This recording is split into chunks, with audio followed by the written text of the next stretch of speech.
Hey students, this is your hints video for lesson 2.7, which is dilations.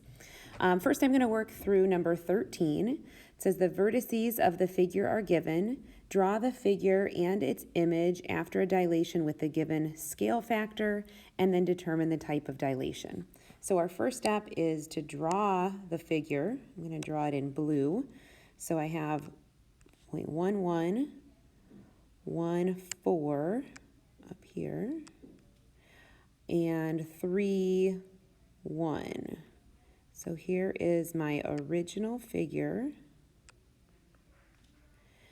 And then we are going to dilate this figure by a scale factor of 4, which means it's going to be an enlargement. So I'll go ahead and identify the type of dilation is going to be an enlargement. And as I do this, I'm going to look at my 3 points, and I'm just going to multiply each number by 4. So I'm just going to write the points over here. Instead of 1, 1, that'll be 4, 4. Instead of 1, 4, it'll be 4, 16. And instead of 3, 1, I'll have 12, 4. So let's go ahead and plot those points. 4, 4, 4, 16. And 12, 4. And we can see our new shape, which is a dilation of the original figure. All right, I'm going to work through number 17 next. So I'm going to draw my original figure. So that's at -3, 0, -3, 6, 4, 6, and 4, 0. So I have this big rectangle,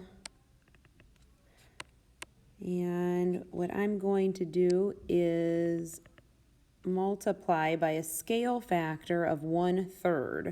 So some of these it's going to work out to be nice integers, and some of them it won't, and that's okay. I'm going to go ahead and just put my Q prime, R prime, T prime, and U prime.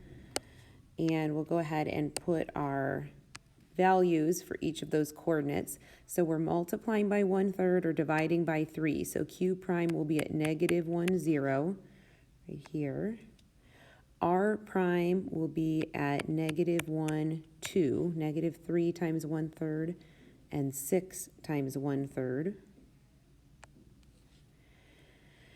And T will be at 4 times 1/3. So that's 4/3 or 1 1/3, and then 2. So 1 1/3, I can see that on my coordinate grid, it's counting by thirds for me, which is kind of handy. So I'm going to go to the 1, and then I'm going to go one more space to the right. And there's 1 1/3, 2.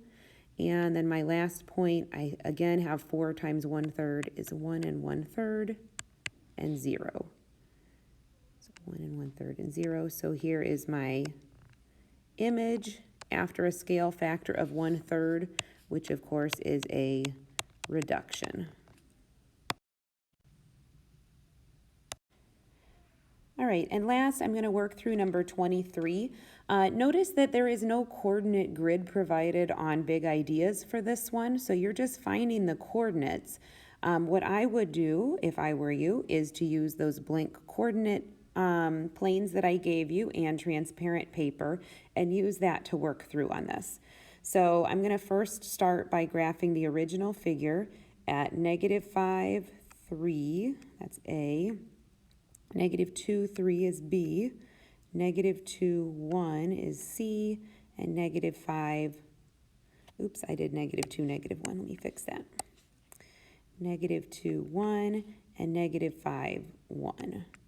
Okay, so here is my original figure, and I'm going to go ahead and label it to A, B, C, D.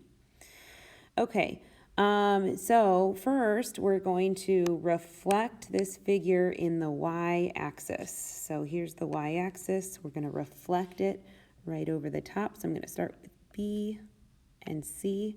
I'm just counting 2 spaces to the left and then 2 spaces to the right. I see that this line here should be 3 units long. So here is my reflection, and this is A prime, B prime, C prime, and D prime. All right, and then next we're going to do our second transformation, which is a dilation about the origin using a scale factor of 2. So I'm going to look to see where each of these points is. A is at the point 5, 3. So I'm going to multiply each of those by 2. So the A double prime will be at 10, 6. Here's A double prime. B is at 2, 3. So B double prime will be at 4, 6. C is at 2, 1. So C double prime will be at 4, 2, which is doubling each of those numbers. And D prime is at 5, 1, so D double prime will be at 10, 2. So this is D double prime, C double prime.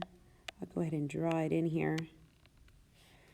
All right, so don't forget on the other ones that are like this to use your coordinate grid to draw them out.